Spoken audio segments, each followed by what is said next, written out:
رسول اللہ وسلم علیک یا حبیب اللہ۔ یوٹیوب چینل کو سبسکرائب کریں اور گھنٹی کے بٹن پر کلک کریں اور ویڈیو کو لائک، شیئر اور کومنٹ کرنا نہ بھولیں۔ وَلَا تَحْسَبَنَّ الَّذِينَ قُتِلُوا فِي سَبِيلِ اللَّهِ أَمْوَاتًا بَلْ أَحْيَاءٌ عِندَ رَبِّهِمْ يُرْزَقُونَ۔ اور جو اللہ کی راہ میں مارے گئے ہرگز انہیں مردہ نہ خیال کرنا، بلکہ وہ اپنے رب کے پاس زندہ ہے، روزی پاتے ہیں۔ حضرات محترم، سن 2 ہجری رمضان میں غزوہ بدر ہوا اور 3 ہجری شوال کے مہینے میں 1 سال کے بعد غزوہ احد ہوا۔ غزوہ بدر میں قریش کے 70 آدمی قتل ہوئے تھے، ان میں بڑے بڑے 24 سردار بھی تھے۔ انتقام کی آگ ان میں بھڑک اٹھی تھی۔ مکہ کا کوئی گھر ایسا نہیں تھا جہاں کسی کا باپ، کسی کا بھائی، کسی کا بیٹا بدر میں مارا نہ گیا ہو۔ یہ انتقام کی آگ ہر وقت بھڑکتی رہتی تھی، اور جس نے ان کی رات کی نیند اور دن کا آرام ان کو حرام کر دیا تھا، مسلمانوں کا خون بہا کر اپنی آتش انتقام کو ٹھنڈا کرنا چاہتے تھے۔ کفار کے لشکر کی تعداد 3000 تھی۔ میدان جنگ سے فرار کے امکان کو ختم کرنے کے لیے اپنی بیویوں کو بھی اپنے ساتھ لائے تھے، تاکہ میدان جنگ چھوڑ کر بھاگنے کا کوئی تصور ہی نہ رہے۔ مشرکین مکہ عورتوں کی موجودگی میں میدان جنگ سے بھاگنا بزدلی اور بے غیرتی سمجھتے تھے۔ اپنے بڑوں کا بدلہ لینے کے لیے بڑے زور و شور سے تیار ہوئے۔ ان کی آنکھوں میں خون اترا ہوا تھا اور ان کی زبان پر ایک ہی بات تھی، انتقام انتقام انتقام۔ انتقامی جوش میں اتنے اندھے ہو گئے تھے کہ مکہ سے چل کر مدینہ منورہ پہنچ گئے۔ پہلے بدر پہنچے، پھر اس کے بعد مدینہ پہنچے۔ آتے ہوئے حضور صلی اللہ علیہ وسلم کی والدہ ماجدہ کی قبر انور کے قریب سے گزرے تو ابو سفیان جو کہ سپہ سالار تھا، اسے کسی نے مشورہ دیا کہ قبر کھود کر ہڈیاں نکال لیں، اگر ہمارے آدمی قیدی ہو گئے تو ہڈیوں کے بدلے قیدی چھڑا لیں گے۔ قبروں کے ساتھ یہ ظلم کرنا یہ کافروں کا کام ہے، مشرکوں کا کام ہے۔ قبروں کی بے حرمتی کے منصوبے بنانا یہ کفار بناتے تھے، آج کل یہ نام نہاد مسلمان بناتے ہیں۔ اولیاء اکرام، صحابہ اکرام کے مزارات کو نشانہ بناتے ہیں۔ یہ مسلمانوں کا خون بہانا یہ کسی مسلمان کا کام نہیں، یہ کافروں کا کام ہے۔ بہرحال بڑے جوش و خراش کے ساتھ مدینہ تک پہنچ گئے۔ احد پہاڑ مدینہ سے تقریباً 2.5 یا 3 مائل کے فاصلے پر ہے۔ یہاں آ کر انہوں نے پڑاؤ کیا۔ حضور صلی اللہ علیہ وسلم ایک مرتبہ احد پہاڑ پر جلوہ افروز ہوئے۔ سیدنا صدیق اکبر، سیدنا عمر فاروق، سیدنا عثمان غنی رضی اللہ تعالیٰ عنہ بھی ساتھ تھے۔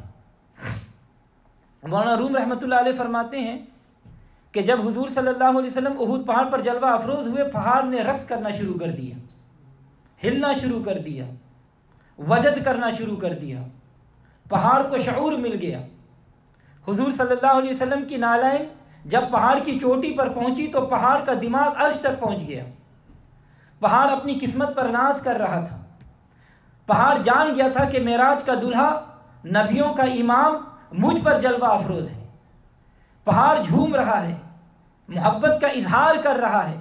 حضور نے فرمایا، صحابہ تم جانتے ہو یہ کیا ہو رہا ہے؟ صحابہ نے عرض کیا، اللہ اور اس کے رسول بہتر جانتے ہیں۔ تو حضور صلی اللہ علیہ وسلم مبارک نے ارشاد فرمایا، ھذا جبل یحبنا ونحبہ، یہ پہاڑ ہم سے محبت کرتا ہے، ہم اس سے محبت کرتے ہیں۔ حضور کو پہاڑ کی محبت کا پتہ ہے، اگر غلام محبت کرے تو کیا پتہ نہیں ہوگا؟ پہاڑ محبت کرتا ہے، انسان ہو کر محبت نہ کرے تو وہ پہاڑ سے بھی گئے گزرا ہے۔ کہ محمد سے وفا تو نے تو ہم تیرے ہیں، یہ جہاں چیز ہے کہ اللہ و قلم تیرے ہیں۔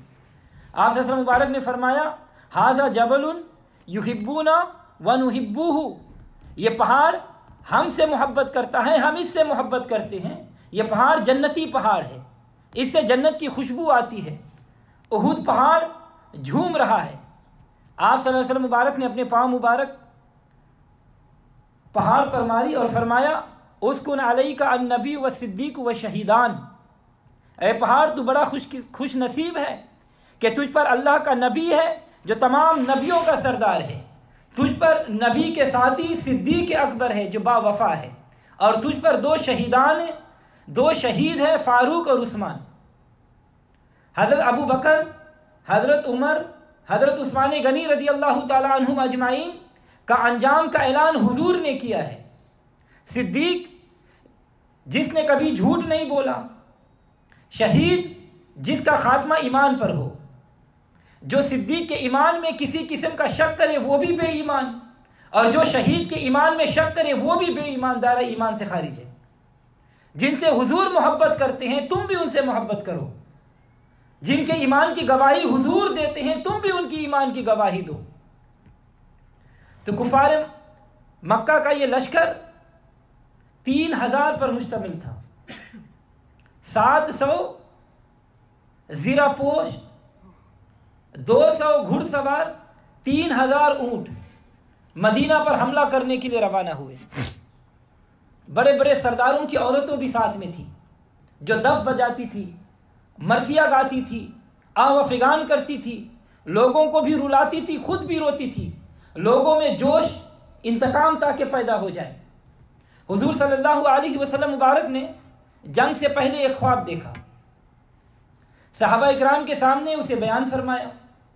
آپ نے فرمایا کہ میں نے خواب دیکھا ہے کہ ایک گائے کو میرے سامنے ذبح کیا جا رہا ہے، میں نے اپنی تلوار میں کئی داندانے دیکھے، گائے سے مراد میرے صحابہ کا شہید ہونا ہے، اور داندانوں سے مراد یہ ہے کہ میرے اہل بیت میں سے ایک شخص کو قتل کیا جائے گا۔ پھر میں نے دیکھا کہ میں نے اپنا ہاتھ ایک مضبوط زرہ میں ڈالا ہے، زرہ سے مراد مدینہ طیبہ ہے، اللہ تبارک و تعالیٰ بہتر کرے گا۔ حضور صلی اللہ علیہ وسلم نے ارشاد فرمایا کہ اگر تم مناسب سمجھو تو ہم شہر کے اندر رہ کر جنگ کریں، کفار باہر ٹھہرے رہیں گے، انہوں نے شہر کے اندر داخل ہونے کی کوشش کی تو گلی کوچوں میں ان سے لڑیں گے، اور اوپر سے عورتیں پتھر ماریں گے، وہ شکست کھا کر بھاگ جائیں گے۔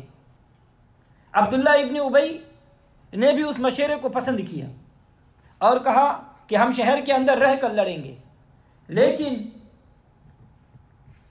پرجوش نوجوان جو جنگ بدر میں شریک نہیں ہو سکے تھے، جنہیں شہادت کا بے حد شوق تھا، انہوں نے عرض کیا کہ یا رسول اللہ صلی اللہ علیہ وسلم ہم مدینہ سے باہر نکل کر جنگ کریں گے، ورنہ کفار سمجھیں گے کہ ہم ان سے ڈر گئے، بزدلی کی وجہ سے ہم میدان جنگ میں ان کو نہیں للکار سکے۔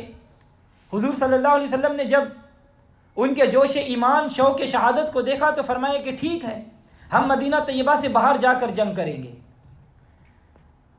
حضور صلی اللہ علیہ وسلم گھوڑے پر سوار ہوئے، گلے میں کمان، ہاتھوں میں نیزہ ہے، اسلام کے جانثار مجاہدین ان کے زیرہ پوش بھی ساتھ میں ہے، اور حضور کے آگے پیچھے دائیں بائیں شیروں کی طرح چل رہے ہیں۔ راستے میں عبداللہ ابن ابی اپنے 300 ساتھیوں کو لشکر اسلام سے لے کر واپس چلا گیا۔ اس نے کہا کہ حضور صلی اللہ علیہ وسلم نے پرجوش نوجوانوں کا کہنا مانا اور میرے مشورے کو مسترد کر دیا، چنانچہ وہ اس نازک موقع پر لشکر اسلام سے کٹ کر واپس چلا گیا۔ رئیس المنافقین کا خیال تھا کہ لشکر اسلام میں پھوٹ پڑ جائے گی،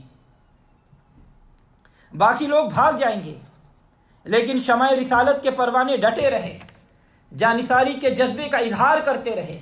جنگ سے پہلے حضور صلی اللہ علیہ وسلم نے پرجوش انداز میں خطبہ دیا، صحابہ اکرام کے سینوں میں یقین کی شمع روشن ہو گئی، ہر قسم کے خطرات سے ذہن پاک اور صاف ہو گئے۔ سب سے پہلے یہ حکم دیا کہ جب تک میں حکم نہ دوں کوئی شخص جنگ کا آغاز نہیں کرنا۔ جبل رمات پر حضرت عبداللہ ابن جبیر رضی اللہ تعالیٰ عنہ کی قیادت میں 50 صحابہ اکرام مجاہدین کا ایک دستہ مقرر فرما دیا۔ سفید وردی پہننے کا حکم دیا تاکہ دور سے ان کی پہچان ہو سکے۔ ان کو تاکیدی حکم دیا کہ اگر گھڑ سوار ہم پر حملہ کرے تو ان پر تیروں کی بوجھاڑ کرنا تاکہ وہ پیچھے سے حملہ نہ کر سکے۔ ہمیں فتح ہو یا شکست، تم اپنے جگہ پر ڈٹے رہنا۔ اگر تم دیکھو کہ ہم نے مشرکین کو شکست دے دی ہے تب بھی اپنے جگہ کو نہیں چھوڑنا۔ اگر تم دیکھو کہ پرندے ہمیں اچک کر لے جا رہے ہیں، دشمن ہمیں دیکھ کر رہے ہیں، تب بھی ہماری مدد کے لیے نہیں آنا بلکہ اپنی جگہ ہرگز نہیں چھوڑنا۔ جب تک میں اپنا پیغام نہ دوں، جب تک اس وقت تک تمہیں ثابت قدم رہنا ہے۔ ہم غالب رہیں گے۔ اے اللہ تو گواہ رہنا کہ میں نے انہیں سمجھانے میں اپنا فرض ادا کر دیا۔ پھر کفار کی طرف سے جنگ کا آغاز ہو گیا۔ حضور صلی اللہ علیہ وسلم نے اپنی تلوار نکال کر اعلان فرمایا، مَن یأخذ ھذا السیف بحقہ، کون آدمی ہے جو اس تلوار کو اس شرط پر لے گا کہ وہ اس کا حق ادا کر دے۔ حضرت ابو دجانہ رضی اللہ تعالیٰ عنہ کھڑے ہو گئے اور عرض کیا، یا رسول اللہ صلی اللہ علیہ وسلم اس کا کیا حق ہے؟ آپ صلی اللہ علیہ وسلم مبارک نے ارشاد فرمایا کہ اس کا حق یہ ہے کہ تو اس سے دشمن پر وار کرے پے در پہ یہاں تک کہ یہ ٹیڑھی ہو جائے۔ ابو دجانہ نے عرض کیا، یا رسول اللہ میں اس شرط پر یہ تلوار لینے کے لیے تیار ہوں۔ حضور صلی اللہ علیہ وسلم نے وہ تلوار حضرت ابو دجانہ رضی اللہ تعالیٰ عنہ کو عطا فرما دی۔ حضرت ابو دجانہ کا ایک سرخ دوپٹہ تھا۔ آپ کا طریقہ تھا کہ اسے جنگ کے وقت اپنے سر پر باندھ لیتے تھے، لوگ سمجھ لیتے تھے کہ اب دشمن کی خیر نہیں۔ آپ نے سرخ دوپٹہ سر پر باندھ لیا اور بڑے فخریہ انداز میں ٹہلنے لگے۔ حضور صلی اللہ علیہ وسلم نے فرمایا، یہ انداز اللہ تبارک و تعالیٰ کو سخت ناپسند ہے، لیکن ایسے موقع پر اللہ تبارک و تعالیٰ کو پسند ہے۔ حضرت علی کو حضور صلی اللہ علیہ وسلم نے خیبر کے موقع پر جھنڈا عطا فرمایا، لیکن ابو دجانہ کو تلوار عطا کی۔ حضرت ابو دجانہ نے لڑتے ہوئے اس تلوار کا حق ادا کر دیا۔ ابو دجانہ دشمن کی صفوں میں گھس گئے اور بڑے بڑے مشرفوں کا صفایا کر دیا۔ جدھر سے گزرتے گئے جو سامنے آتا اسے ڈھیر لگا دیتے۔ میدان جنگ میں ابو سفیان کی بیوی ہندہ سامنے آ گئی، مگر ابو دجانہ نے اسے قتل کرنے سے تلوار کو روک لیا تاکہ حضور صلی اللہ علیہ وسلم کی تلوار عورت کے سر پر نہ لگے۔ یہ حضور صلی اللہ علیہ وسلم کی تلوار کا احترام تھا۔ حضور صلی اللہ علیہ وسلم کی تلوار کا میدان جنگ میں حق ادا کر دیا۔ جب حضور صلی اللہ علیہ وسلم احد کے میدان میں تیروں کی بارش ہوتی رہی تو ابو دجانہ نے اپنا جسم پر تمام تیروں کو روکا اور اپنے جسم حضور صلی اللہ علیہ وسلم کے سامنے ڈھال بن کر کھڑے ہو گئے۔ پھر لشکر اسلام غالب آ گیا، کفار بھاگ گئے۔ کفار نے میدان جنگ سے بھاگنا شروع کر دیا، انہیں کسی چیز کی ہوش نہ رہی، عورتیں ان کی چیختی رہی لیکن کوئی فریاد سننے والا نہیں تھا۔ مجاہدین اسلام تلواروں سے ان پر مسلسل حملہ کر رہے تھے۔ مجاہدین اسلام کفار کے تعاقب میں دور تک چلے گئے۔ پھر لشکر اسلام نے مال غنیمت جمع کرنا شروع کر دیا۔ جبل رمات پر جو مجاہدین صحابہ کھڑے تھے انہوں نے بھی آ کر مال غنیمت جمع کرنا شروع کر دیا۔ حضرت عبداللہ رضی اللہ تعالیٰ عنہ جو امیر تھے انہوں نے منع کیا اور حضور صلی اللہ علیہ وسلم کا فرمان انہیں یاد دلایا، لیکن وہ نہ رکے اور کہا کہ حضور کے فرمان کا یہی مطلب تھا کہ فتح تک ہم یہیں رہیں گے، مقصد حاصل ہو گیا، اب کھڑے ہونے کا کیا فائدہ۔ صرف 10 صحابہ جبل رمات پر رہے اور 40 صحابہ وہاں سے نکل گئے۔ خالد بن ولید جو ابھی کفر کی حالت میں تھے، جب انہوں نے چکر لگا کر دیکھا جبل رمات کو خالی پایا تو پیچھے سے فوراً حملہ کر دیا۔ مسلمانوں کی فتح شکست میں بدل گئی۔ 70 صحابہ اکرام شہید ہو گئے۔ حضور صلی اللہ علیہ وسلم زخمی ہو کر ایک پہاڑ پر رونق افروز ہو گئے۔ وہ مسلمان جنہوں نے کفار کو بھاگنے پر مجبور کر دیا تھا اب خود ادھر ادھر بھاگنے لگ گئے۔ کسی نے اعلان کر دیا کہ محمد صلی اللہ علیہ وسلم قتل ہو گئے۔ یہ سن کر صحابہ اکرام کے ہوش اڑ گئے، کوئی ادھر دوڑ رہا ہے، کوئی ادھر بھاگ رہا ہے۔ حضرات اکرامی حضرت امیر حمزہ رضی اللہ تعالیٰ عنہ نے احد میں بہادری کے وہ کارنامے انجام دیے ہیں کہ رہتی دنیا تک اس کو یاد رکھے گی۔ اور وحشی ایک چٹان کی آڑ میں چھپا ہوا تھا۔ حضرت امیر حمزہ رضی اللہ تعالیٰ عنہ کا پاؤں پھسلا تو وحشی نے نیزہ مارا جو ناف کے نیچے سے لگا اور پار ہو گیا۔ زخم زیادہ تھا، گہرا تھا، آپ اٹھ نہ سکے اور خون کے فوارے جاری ہو گئے۔ اس کے بعد آپ شہید ہو گئے تو وحشی نے آپ کا پیٹ چاک کیا، کلیجہ نکالا اور ہندا کے سامنے پیش کر دیا اور کہا یہ حمزہ کا کلیجہ ہے، اور ہندا نے اس کو چبایا، کان، ہاتھ، آنکھ کا ہار بنا کر اپنے گلے میں پہنا، اور ہندا نے اپنے گلے کا ہار اتار کر بطور انعام وحشی کو دیا اور وعدہ کیا کہ مکہ جا کر مزید اور تمہیں 10 دینار اور دوں گا۔ وحشی فتح مکہ کے بعد مدینہ منورہ پہنچے، حضور صلی اللہ علیہ وسلم کی بارگاہ میں حاضر ہوا، کلمہ پڑھ کر مسلمان ہو گئے۔ اور یہ وہی وحشی، اور پھر سیدنا ابو بکر صدیق رضی اللہ تعالیٰ عنہ کے دور میں لشکر اسلام جب مسلمہ کذاب کی سرکوپی کے لیے گیا تو یہ وحشی بھی اسی میں شامل تھا، اور وحشی نے مسلمہ کذاب کو نیزہ مار کر وصل جہنم کر دیا۔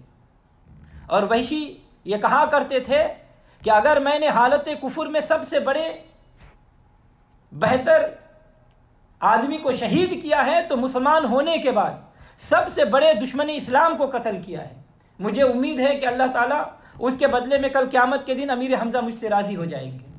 اور حضور نے فرمایا کہ حمزہ اللہ کا بھی شعر ہے اور رسول کا بھی شعر ہے۔ حضور نے جب حضرت حمزہ کی حالت دیکھی کہ کان، ناک کٹے ہوئے دیکھے، آنکھیں نکلی ہوئی دیکھی تو بہت دکھ ہوا، بہت غمگین ہوئے، اور فرمایا کہ اگر اللہ نے مجھے مشرکین پر غلبہ دیا تو میں 70 کفار کو اس سے بھی بدتر سزا دوں گا۔ اسی وقت سیدنا جبریل علیہ السلام حاضر ہوئے یہ آیت مبارکہ لے کر، وَإِنْ عَقَبْتُمْ فَعَاقِبُوا بِمِثْلِ مَا عُوقِبْتُمْ بِهِ وَلَئِنْ صَبَرْتُمْ لَهُوَ خَيْرٌ لِلصَّابِرِينَ۔ اور اگر تم انہیں سزا دینا چاہو تو انہیں سزا دو، لیکن اس قدر جتنی تکلیف پہنچی گئی ہے، اور اگر تم صبر کرو تو یہ صبر بہتر ہے صبر کرنے والوں کے لیے۔ تو حضور صلی اللہ علیہ وسلم نے حضرت صفیہ جو حضرت حمزہ رضی اللہ تعالیٰ عنہ کی بہن ہے، حضرت حمزہ کی لاش پر آنے سے منع کیا۔ حضرت صفیہ نے عرض کیا حضور مجھے اجازت دیں، میں صبر کروں گی۔ صفیہ لاش پر آ گئی، دیکھ کر پڑھا لا الہ انا للہ و انا الیہ راجعون، اور دعائے مغفرت کی اور صبر کیا۔ حضور صلی اللہ علیہ وسلم نے حضرت امیر حمزہ رضی اللہ تعالیٰ عنہ پر 70 مرتبہ نماز جنازہ پڑھی، ہر شہید کے ساتھ ان پر نماز جنازہ پڑھی گئی۔ اور حضور صلی اللہ علیہ وسلم جب واپس مدینہ میں آئے تو عورتوں کو اپنے عزیز شہداء پر روتا ہوا پایا تو غمگین ہو گئے۔ آپ نے فرمایا اما حمزہ فلا بواکی لہ، کیا آج بے کس حمزہ پر رونے والی کوئی آنکھ نہیں؟ یہ حضور کا فرمان انتہائی صدمے پر دلالت کرتا ہے۔ حضور صلی اللہ علیہ وسلم کے ایک صحابی حضرت حنظلہ رضی اللہ تعالیٰ عنہ ہے، ان کی عمر 18 برس کی ہے، نئی نئی شادی ہوئی ہے، شادی کی پہلی رات تھی، صبح کا وقت، غسل کی حالت ہے، کان میں آواز پہنچی کہ حضور کا حکم ہے کہ جہاد کے لیے تیار ہو جاؤ۔ فوراً پہنچ گئے۔ ابو سفیان کا لشکر، اسلام کا دشمن، یہ لشکر کا سپہ سالار تھا اور پوری قوت سے مسلمانوں پر حملہ آور تھا۔ حضرت حنظلہ نے ابو سفیان پر بھرپور حملہ کر دیا اور اس کے گھوڑے کی گردن پر تلوار ماری، گھوڑا نیچے گر گیا، تڑپنے لگا۔ ابو سفیان نے آواز دی تو کافروں نے حضرت حنظلہ رضی اللہ تعالیٰ عنہ پر حملہ کیا اور اسے شہید کر دیا۔ اور جب آپ کی لاش تلاش کی گئی تو مل نہ سکی۔ حضور صلی اللہ علیہ وسلم نے فرمایا کہ لاش تلاش کرو۔ پھر حضور صلی اللہ علیہ وسلم نے آسمان کی طرف دیکھا، فرمایا حضرت جبریل علیہ السلام اور میکائیل علیہ السلام دوسرے فرشتوں کے ساتھ مل کر کوثر کے پانی سے انہیں غسل دے رہے ہیں۔ اور جب لاش زمین پر آئی تو صحابہ نے دیکھا کہ بالوں سے پانی کے قطرات موتیوں کی طرح ٹپک رہے ہیں۔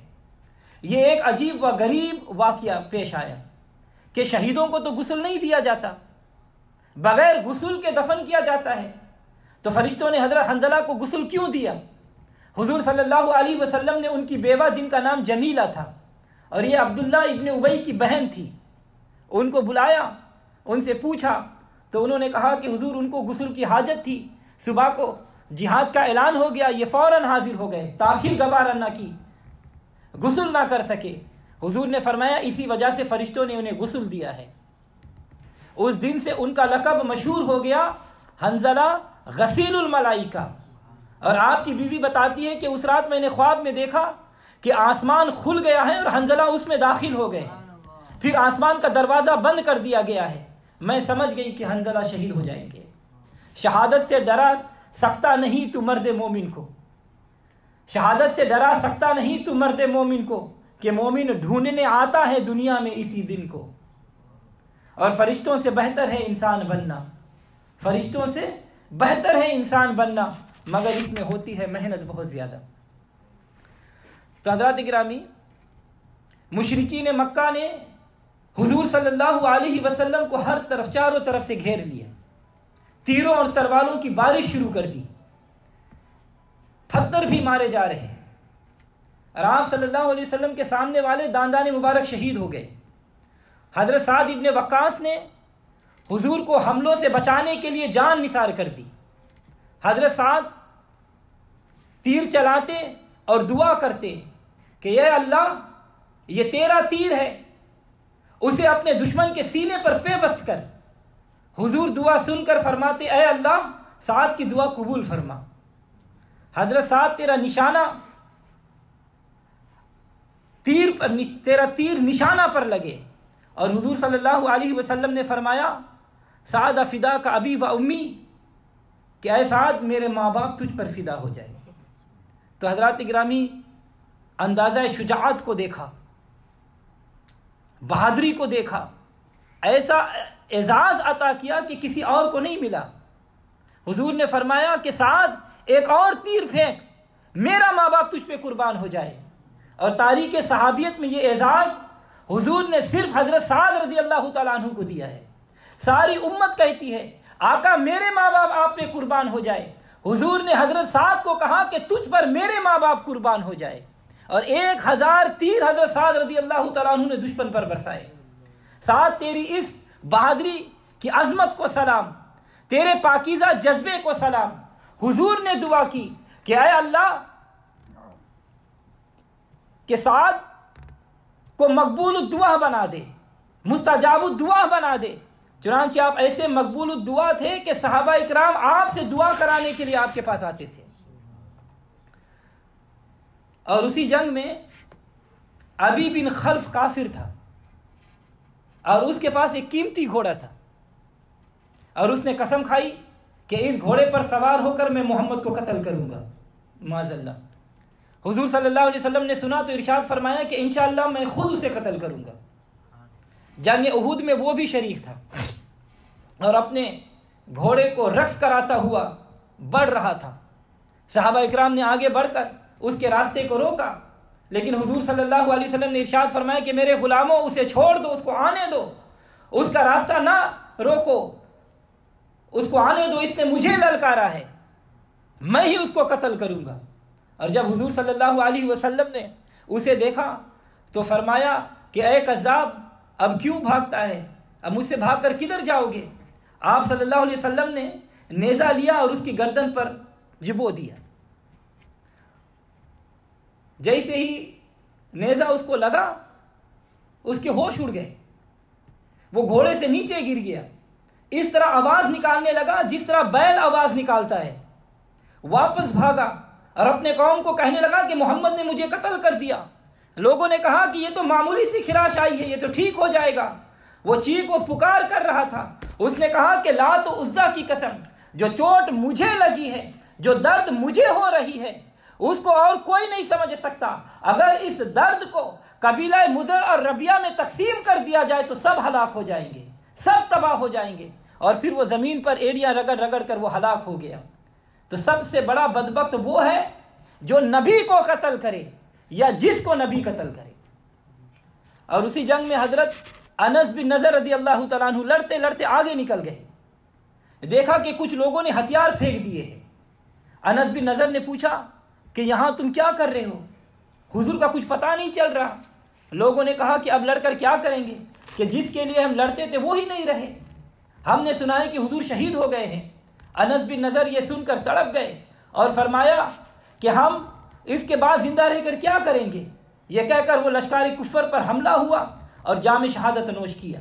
اور جنگ کے بعد جب ان کی لاش دیکھی گئی تو 80 سے زیادہ تلوار اور نیزوں کے زخم تھے، کوئی شخص پہچان نہیں سکا۔ پھر اس کی بہن نے انگلی دیکھ کر پہچان لیا۔ حضرات گرامی، اللہ تبارک و تعالیٰ قرآن پاک میں ارشاد فرماتا ہے وَلَا تَحْسَبَنَّ الَّذِينَ قُتِلُوا فِي سَبِيلِ اللَّهِ أَمْوَاتًا بَلْ أَحْيَاءٌ عِندَ رَبِّهِمْ يُرْزَقُونَ فَرِحِينَ بِمَا آتَاهُمُ اللَّهُ مِنْ فَضْلِهِ وَيَسْتَبْشِرُونَ بِالَّذِينَ لَمْ يَلْحَقُوا بِهِمْ مِنْ خَلْفِهِمْ أَلَّا خَوْفٌ عَلَيْهِمْ وَلَا هُمْ يَحْزَنُونَ يَسْتَبْشِرُونَ بِنِعْمَةٍ مِنَ اللَّهِ وَفَضْلٍ وَأَنَّ اللَّهَ لَا يُضِيعُ أَجْرَ الْمُؤْمِنِينَ۔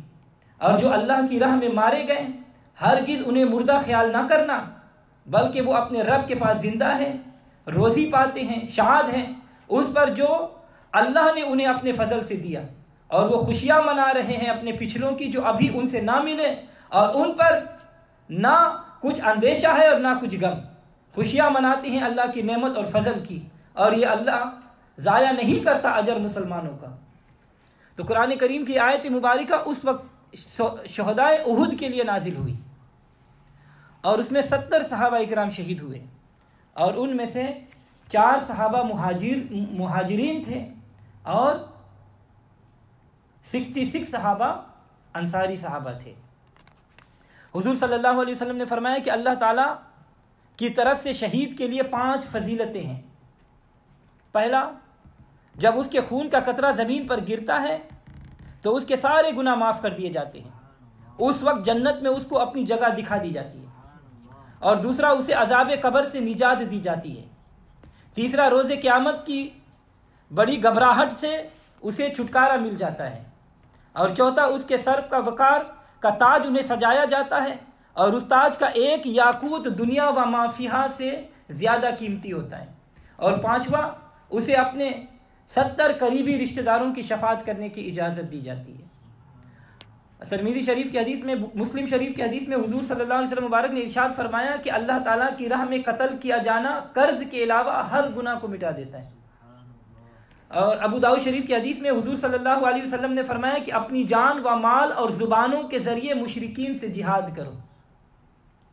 بخاری شریف کی حدیث میں حضرت عقبہ بن عامر فرماتے ہیں کہ ایک روز حضور صلی اللہ علیہ وسلم احد کے پاس تشریف لے گئے اور ان کے لیے نماز جنازہ جیسی نماز پڑھی، پھر واپس اپنے ممبر پر تشریف فرما ہوئے اور فرمایا کہ میں تم پر گواہ ہوں، باخدا میں یہاں بیٹھے ہوئے اپنے حوض کو دیکھ رہا ہوں، مجھے سارے زمین کے خزانوں کی کنجیاں دے دی گئی ہے، مجھے اس بات کا کوئی اندیشہ نہیں کہ تم میرے بعد شرک کرنے لگ جاؤ، لیکن مجھے یہ خوف ہے کہ تم ایک دوسرے کے ساتھ حسد کرنے لگ جاؤ گے۔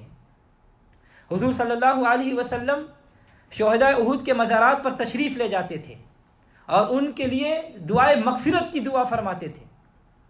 آپ صلی اللہ علیہ وسلم کے بعد خلفائے راشدین کا بھی یہی معمول رہا، صحابہ اکرام تابعین بھی ان کا بھی یہی معمول رہا